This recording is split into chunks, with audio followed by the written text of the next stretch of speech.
Assalamualaikum warahmatullahi wabarakatuh. 18 November 2023. Saya bersama Pak Amin Rais mengunjungi IKN. Berangkat dari Samarinda, kami menempuh perjalanan sekitar 2,5 jam. Di dekat IKN, kami sempat singgah di sebuah masjid. Dan selepas sholat, sekelompok warga menemui kami. Mereka mengeluhkan badai debu yang dibawa oleh truk-truk besar yang siang malam keluar masuk IKN.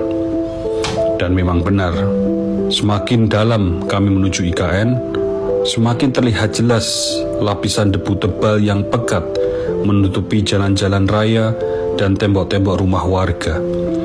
Pemandangan hijau hutan yang kami lalui sebelumnya mendadak menjadi coklat tanah lumpur yang kering di mana-mana, seperti desa yang tak terawat. Di sepanjang jalan itu pula, kami lihat kantor dan mes-mes BUMN yang baru separuh jalan dibangun. Sampailah kami di titik nol IKN, titik nol Nusantara.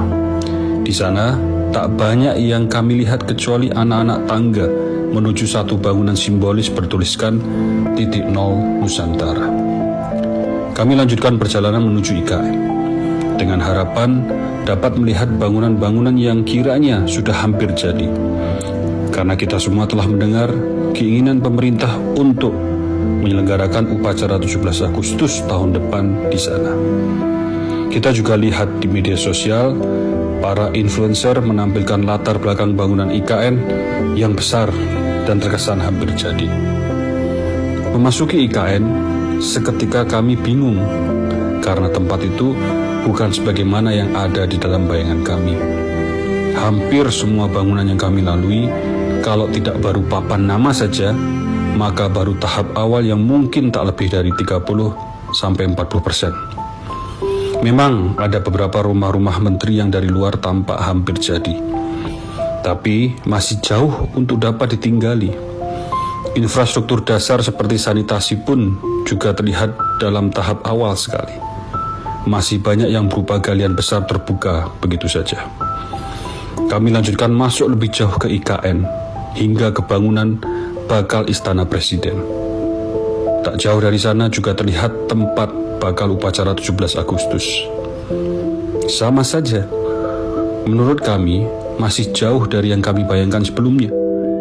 Sulit untuk membayangkan tempat itu benar-benar siap dan layak untuk upacara 17 Agustus tahun depan, kecuali kalau dipaksakan sana-sini. Tak berani juga kami mencoba menghitung-hitung berapa ratus atau ribu triliun rupiah yang dibutuhkan, tidak hanya untuk menyelesaikan bangunan IKN yang secara keseluruhan itu belum apa-apa, tapi juga untuk memindahkan seluruh peradaban pemerintahan ibu kota ke sana. Kemudian entah saya yang mulai kehilangan kapasitas spasial, tapi saya melihat bangunan-bangunan di IKN termasuk Istana Presiden cenderung lebih kecil ketimbang kesan yang saya dapat dari perencanaan yang telah dipublikasikan.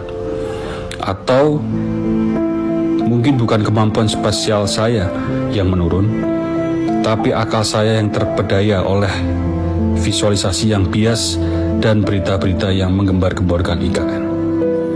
Ambisius, saya takut IKN adalah lebih ke sebuah proyek ambisius kelompok kecil dengan syahwat kepentingan pribadinya, ketimbang sebuah proyek kebangsaan untuk kepentingan rakyat.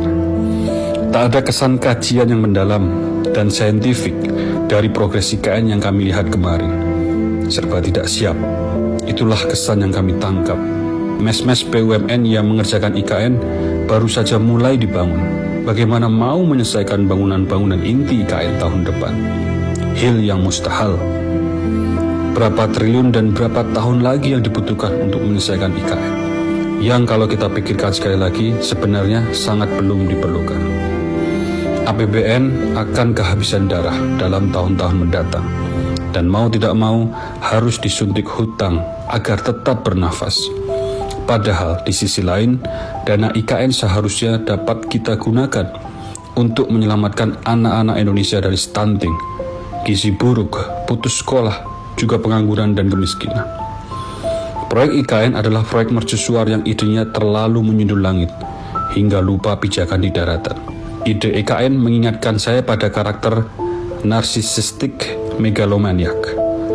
Karakter tersebut berpikir dirinya paling penting, paling besar, dan paling mampu. Sehingga jaringan saraf pusatnya menciptakan delusi yang meyakinkan dirinya sendiri bahwa membangun IKN dalam waktu sekian tahun saja itu bisa karena dirinya hebat. Saya bisa saja salah, tapi saya yakin bagi yang melihat langsung IKN saat ini dengan nurani yang jujur akan berpendapat yang sama dengan saya dan juga Pak Amin Rais. Kami khawatir IKN akan jadi proyek raksasa yang mangkrak, dan siapa lagi korbannya kalau bukan rakyat.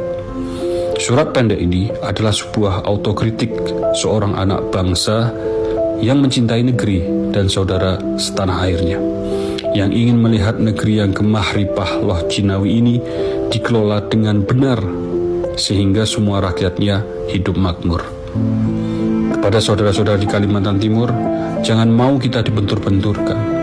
Kita semua setuju dan mendukung pemerataan pembangunan dimanapun termasuk di Kalimantan Timur.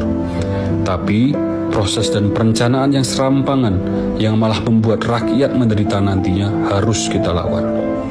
Dan akhirnya, kepada Presiden Jokowi yang saya hormati, saya sarankan untuk tinjau ulang pembangunan IKN dan lakukan perencanaan kembali yang realistis dan tidak ambisius, sehingga APBN tetap sehat, hutang yang terlanjur menggunung tak bertambah, dan permasalahan negeri yang lebih penting dapat diselesaikan terlebih dahulu, seperti gizi buruk, stunting, dan lain sebagainya.